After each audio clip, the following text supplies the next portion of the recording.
Good morning or afternoon, wherever you may be. My name is Kate, and I welcome you to this presentation of the paper Smooth Sailing, Autoethnography of a Blind Traveller. Distinct from ethnography, autoethnography is a research method in which the participant becomes the researcher and uses a combination of field notes and self-reflection. Using qualitative methods, the notes and reflections are analysed, allowing individual, social and cultural themes to emerge. While autoethnographic studies may lack the generalisability of their ethnographic equivalents, they can lead to a deeper empathetic understanding of the lived experience. Our study is based on a proposed 28-day around Australia cruise that I took with my husband, who is also vision impaired. The study covers a 2-year period of pre-planning, travelling from Melbourne to Sydney to join the ship, the cruise itself, and dealing with the sudden change of plans when the trip was cancelled due to the emerging COVID-19 crisis. In order to best familiarise myself with the cruise ship environment, I worked with other members of our team to collaboratively create accessible orientation and mobility materials.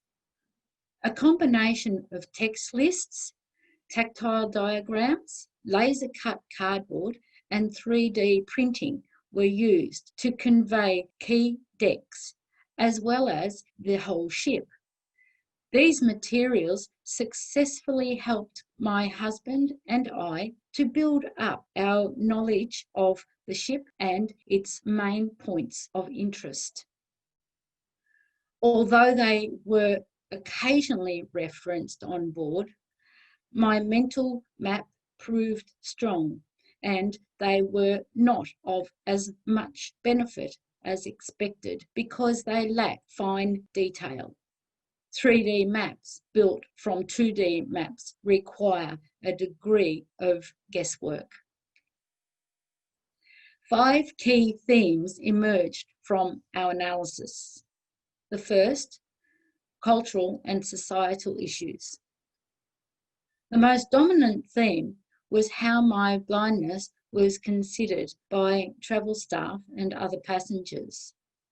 In general, everyone was very helpful. However, there were some extremes of imposing assistance and, at times, no support. Most formal support came in a generic manner, where the impression was given that all disabilities are treated the same. There were also issues of equity and discrimination, whereby some activities imposed unreasonable restrictions, making them unavailable to me. There is a clear need for disability awareness training within the travel industry to ensure equitable access. The need for strong advocacy skills was also apparent, especially when faced with generic support or lack of information. Another key theme was information access. Access to visual information was required throughout the whole planning process and on board. Pre-planning was mostly managed by accessing freely available information using my familiar technology tools and engaging in personal conversations. When it came to the trip, there was a lack of clarity as to what accessible information would be provided. Accessible orientation and mobility information was sorely lacking, both during planning and on the cruise. Daily updates were promised in an accessible electronic format, however, were not provided until day 3.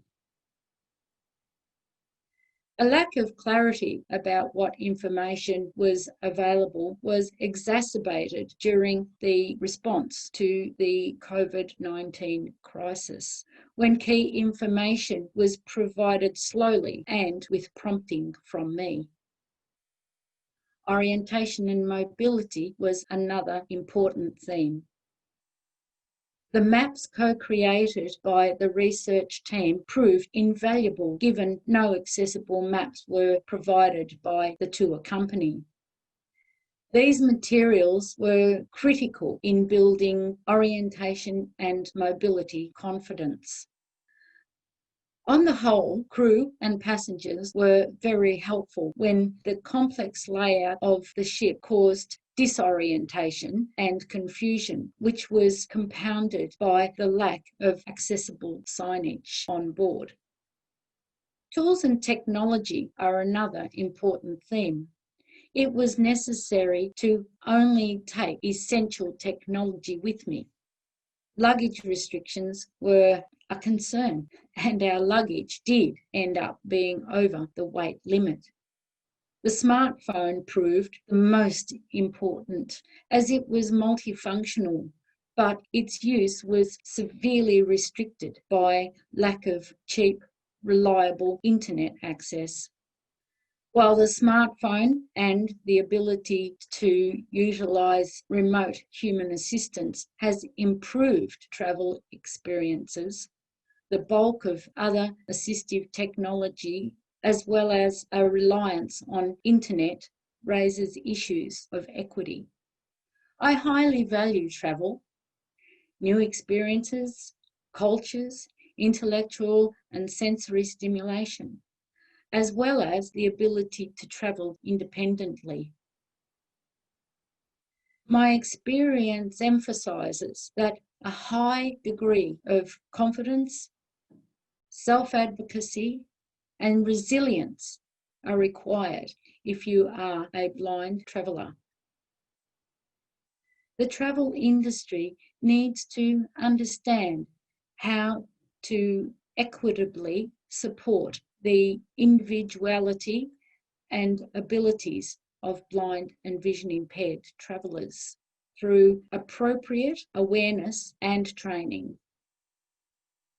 Finally, we hope this research will inspire other blind people to travel, as my experience illustrates that barriers can be overcome and that travel is an enjoyable and enriching pastime. Thank you for watching this presentation.